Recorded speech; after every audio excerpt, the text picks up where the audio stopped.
10 years ago, an unknown, fresh-faced 17-year-old young woman called Robin Rihanna Fenty, more commonly known to you and me today as Rihanna, began her music career, kicking off with her debut single Ponder Replay, a catchy, fun and enjoyable track which peaked at number 2, and ever since then she went off into the stratosphere and is now regarded as one of the most successful female artists of this generation. There's no doubt that Rihanna has dominated the charts over the last 10 years, to the point where it was incredibly unusual to see a top 40 list without seeing at least one Rihanna track somewhere among the mix, which is surprising since a majority of her songs have been some of the worst songs of the last decade, i.e. Rude Boy, Cheers, You Da One, Birthday Cake, which thankfully never charted in the top 40 over here in the UK, and Where Have You Been, among many others. What didn't help was the fact that the girl released 7 albums in the space of 8 years. Normally artists leave at least a couple of years or more before dropping an album, but with Rihanna, the message was pretty clear: create songs that have little to zero effort in them and shove them out as quickly as possible. It was like producers were scared that everyone would forget that this woman existed if she went away for more than 2 seconds. And it wasn't like that this was possible considering all the other shit that went on in her personal life. Rihanna hadn't had a top 10 single since her collaboration with Eminem, which went to number 1 in 2013, but that all changed as her debut single from her 8th upcoming album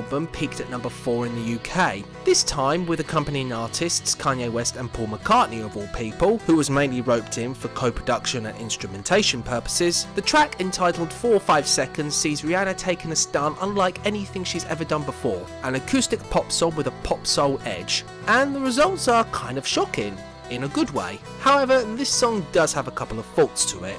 First, Rihanna's opening vocals. Overall they are good, but on the first and third line she opens the lines with this weird screech that is a bit off-putting and rather annoying on repeated listens. In the first verse, which Rihanna sets up the scene of her in a relationship where she's on the brink of ending everything, she notes that she may end up saying how she really feels about the whole situation whilst under the influence of alcohol, and the ramifications may cause her to do a little time, hinting at possibly going to jail. She ends her verse noting that her kindness throughout this relationship, possibly her attempts to keep how she really feels bottled up, could have contributed to this relationship's downfall. The second problem comes in verse 2 when Kanye enters. For some reason, and I don't know who's responsible for this, but throughout Kanye's verse there's this weird vocal effect screeching in the background. I don't know what it's saying or who it is, but again, it kind of detracts away from the verse slightly. Here Kanye wakes up in a good mood. The sun is shining, he's all happy and positive. That is until Rihanna tells him what's on her mind, in which he notes that her revelations are about to make him spaz.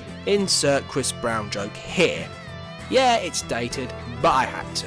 The bridge has Rihanna telling Kanye that she knows that he's been trying to contact her, as well as contemplating what he could have done wrong to prompt her actions, but she will not be apologising for what she said. Verse 3 sees Kanye asking Rihanna to pay his bail if he does end up behind bars, prompting that he is capable of doing something reckless, highlighting that his pride and reputation mean a lot to him and that he doesn't want this to be ruined. The chorus, except for the first time around where only Rihanna sings it, has both parties admitting that they are on the brink of doing something regrettable which could have huge consequences for the pair of them, noting that they are 3 days away from Friday, which could possibly indicate that it's close to the weekend, which is the time that these two could have fun, but both have to be prepared for the Monday morning when they go back to work, so any altercation which could lead to the two ending up behind bars would be less than desirable. So overall, this track isn't without its flaws, but it's certainly a good song. The minimalist production choices are the highlight here, in particular the church organ in the bridge. Rihanna's vocals for the most part are very good, and it's nice to hear Kanye delivering vocals that are not auto-tuned. And the addition of the background vocalists give the song an additional layer that makes this track all the more enjoyable. I don't know whether it was vital to have McCartney lending a hand to this song, but he does do a good job here.